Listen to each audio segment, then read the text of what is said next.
ఎంతసేపు లేట్ చేశారు ఇవాళ? సారీ. మీ హడావిడి చూడాలి. అది వచ్చేస్తుంది, బస్సు వచ్చేస్తుంది, ఎవరు వెళ్తున్నారు కిందకి, ఎవరు వస్తున్నారు పిక్ చేసుకోవడానికి. ఓ దాన్ని అంటది నాతో, అమ్మమ్మ ఐ నో ఎవ్రీథింగ్ అంటది. నేను నో, నువ్వు యా మాని యాలా రాస్తున్నావు, నో రాయి మళ్ళీ మా సరిగ్గా మీ ముక్కు పొడుకు మీకు ఎంత అందాన్ని ఇచ్చిందంటే, మీ ఆర్నమెంట్ కానీ అమ్మవారిని చూసినంత ఆ లుక్ వచ్చేసింది మీకు. యాక్చువల్లీ లైఫ్లో ఎప్పుడు నేను ముక్కు కుట్టించుకోను అన్న. అంటే సరేలేవే రేపు మీ ఆయన వస్తే, మీ ఆయన అడిగాడు అనుకో నువ్వు చేస్తావు. మా ఆయన వస్తే ఏమి కుదరదు, ఆయన తల కిందలు నిలబడినా కూడా నేను ముక్కు కుట్టించుకోనన్నా. ఆయన సర్ప్రైజ్ చేయాలని ముక్కు కుట్టించుకున్నాను. 7 stones నేను, శ్రీదేవి, మేమందరం కూడా 7 రాళ్ళు డైమండ్ ఉమ్రియాస్లో ముక్కు పుడక, అదే అప్పుడు ఫేమస్. అలా ఈ ముక్కు పుడక కథ అన్నమాట.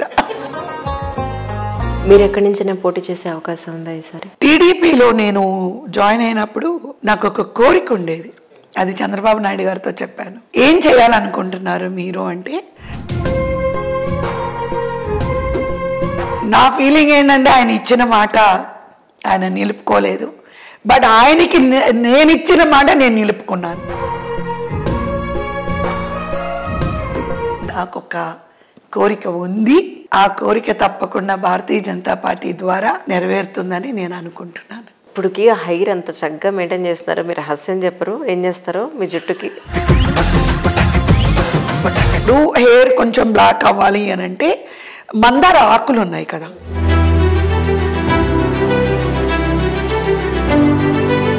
కానీ నిన్నే పెళ్ళాడతా నిన్నో మొన్నో మళ్ళీ నాకు యూట్యూబ్లో ఏదో ఎక్కడ పట్టావు అయ్యా కవితని అని అడిగారండి కోడి రామకృష్ణ గారిని. మా ప్రొడ్యూసర్ గారి ఇంటి పక్కనే వాళ్ళ మదర్ ఇల్లు, సో కాబట్టి పట్టుకున్నాం సార్ మేము అని.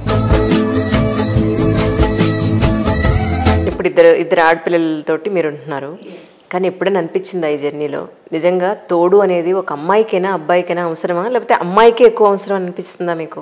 మా ఇద్దరు రిలేషన్షిప్ ఎలా ఉండేదంటే ఫెయిరీ టేల్స్ అంటాం కదా, it's not like any ordinary wife and husband లా కాకుండా మనం ఒక ఫెయిరీ టేల్ చూస్తాం కదా.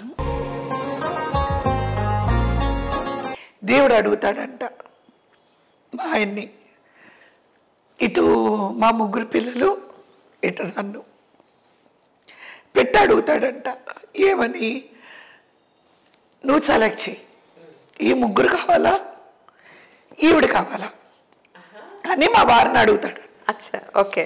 సో మా వారు అంటారంట, నాకు నా వైఫ్ కావాలి. ఇది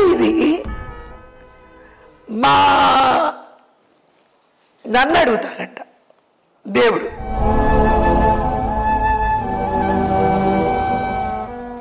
మీరు అన్నదానికి నాకు రంగనాథ్ గారు చెప్పారు, వాళ్ళ మిస్సెస్ ప్యారలైజ్ అయ్యి బెడ్లో ఉన్న బయట హాల్లో కూర్చున్నప్పుడు, ఏదో కవిత